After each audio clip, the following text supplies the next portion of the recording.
আপনারা দেখছেন নিউজ বাংলা।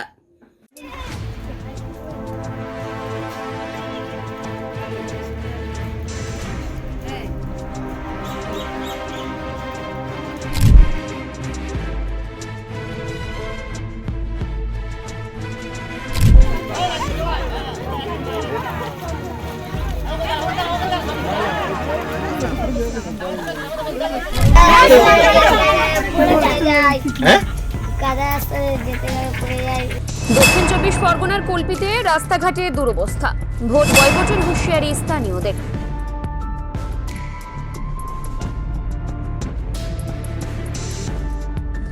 দক্ষিণ চব্বিশ পরগনা জেলার কল্পি বিধানসভার অন্তর্গত রামকৃষ্ণপুর ও করঞ্জলি অঞ্চলের সংযুক্ত আলিপাড়ার প্রায় 2 কিলোমিটার দীর্ঘ রাস্তা আজও বেহাল অবস্থায় পড়ে রয়েছে, আলিপাড়া হতে কাটাবেনিয়া পর্যন্ত।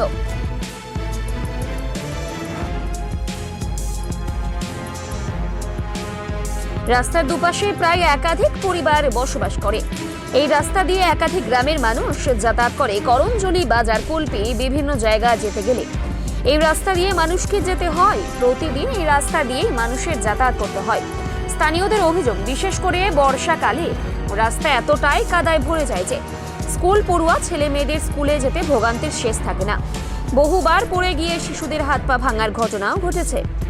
তো অনেক দিন থেকে আমরা তো এমএলএর কাছে এবং অঞ্চল ব্লক সভাপতির এনে দেখালুম, কিন্তু এই রাস্তাটা হচ্ছে না।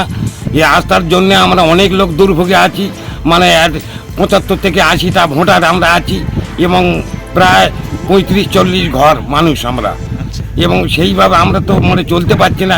এই দীর্ঘ 15-16 বছর হয়ে গেল, কিন্তু এমএলএ সাহেবের কাছে জানানো হয়েছে, যখন ভোট আসে তখন এসে বলে যে হ্যাঁ ঠিক আছে, তারপরে আরও দেখা পাচ্ছে না। এবং ব্লক সভাপতি চিত্তবাবু, ওনাকে নিয়ে পুরোটা ঘুরিয়ে দিলাম, ঘুরিয়ে দিয়ে ওনাকে দেখালাম যে এরকম দেখুন আমাদের রাস্তাটা বলে আচ্ছা ঠিক আছে, এই ঠিক আছে বলছে, কিন্তু আমাদের কোনো কিছু হচ্ছে না। তার মানে আমরা এত লোক, আমরা কি মরে যাব? আমরা কিভাবে বাস করতেছি? মেয়ে ছেলে পুলে স্কুল যাওয়া এবং মেয়েরা জল পানি আনার জন্যে সে কত দুর্ভোগ পাচ্ছে, কষ্ট পাচ্ছে। আপনারা দেখুন, বা কেউ সরকার যদি দেখে দেখুন আমরা কিভাবে বাস করতেছি।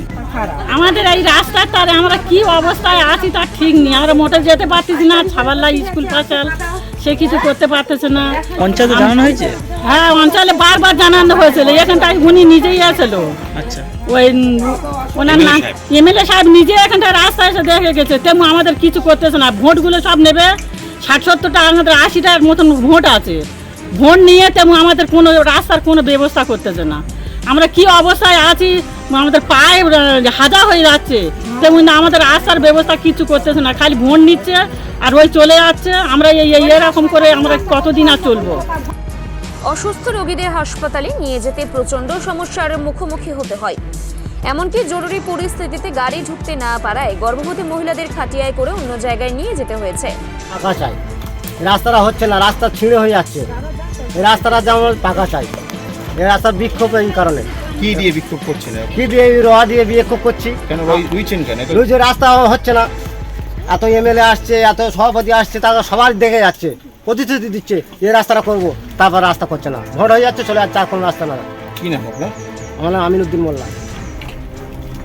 এই রাস্তার সমস্যারা যদি সদিচ্ছার সঙ্গে এই বিষয়টা দেখেন, তাহলে এই যে দলমত নির্বিশেষে, জাতি ধর্ম নির্বিশেষে যে মানুষ এখানে জড়ো হয়েছেন, এনাদের আসতে হতো না। শুধুমাত্র ওনাদের নেগলিজেন্সি, এটা অব্যবহার, দুর্ব্যবহার আর অবহেলা। এই অবহেলার কারণে মানুষের আজের বিক্ষোভ, অন্য কিছু না। এখানে কোনো নির্দিষ্ট কোনো পার্টির লোক নেই, নির্দিষ্ট কোনো ধর্মের লোক নেই। এখানে জাতি ধর্ম দলমত নির্বিশেষে মানুষ যাতায়াত করে এই রাস্তা দিয়ে। এই গ্রামে 2টো ভোটার আছে, 2টো বুথ আছে, 2টো ভোটার না, 2টো বুথ আছে। এই 2টো বুথের প্রায় 2000 মানুষ আছে। কিন্তু প্রশাসনের এই যে মিডিল পয়েন্ট হয়, 2টো পঞ্চায়েতের মিডিল পয়েন্ট হয়, আমরা আমাদের যে মূল বাজার করঞ্জলি, সেই করঞ্জলি বাজারে আমরা ঠিক মতন যাতায়াত করতে পারছি না, সমস্যার মধ্যে পড়ছি।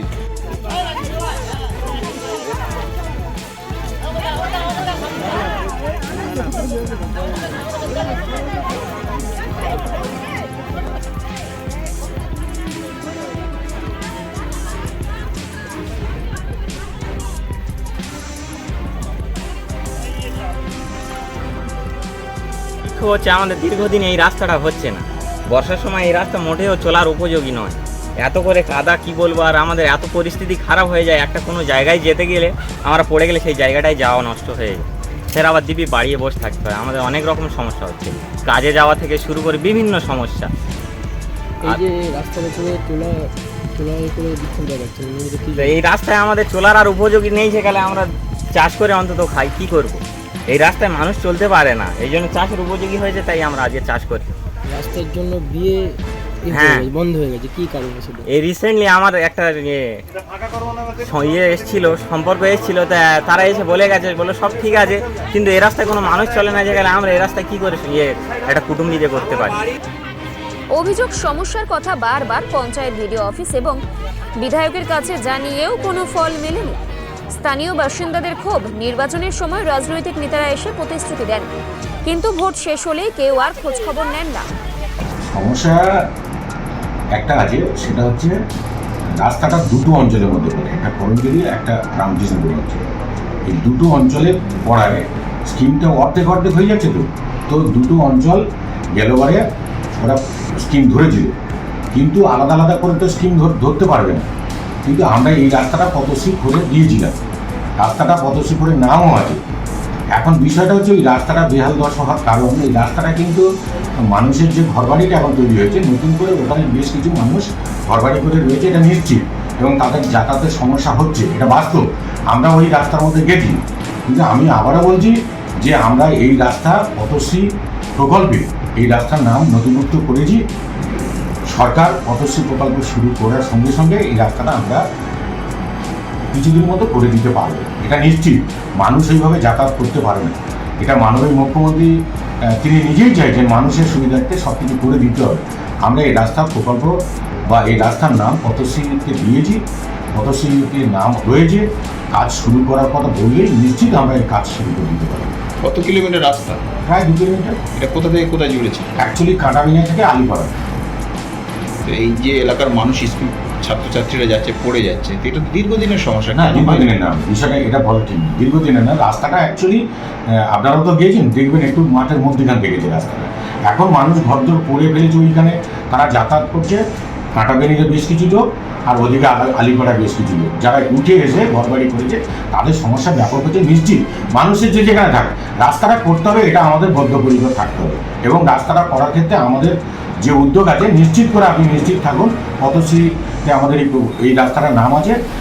সরকার যেদিন শুরু করতে বলবে আমরা নিশ্চিত করে শুরু করব।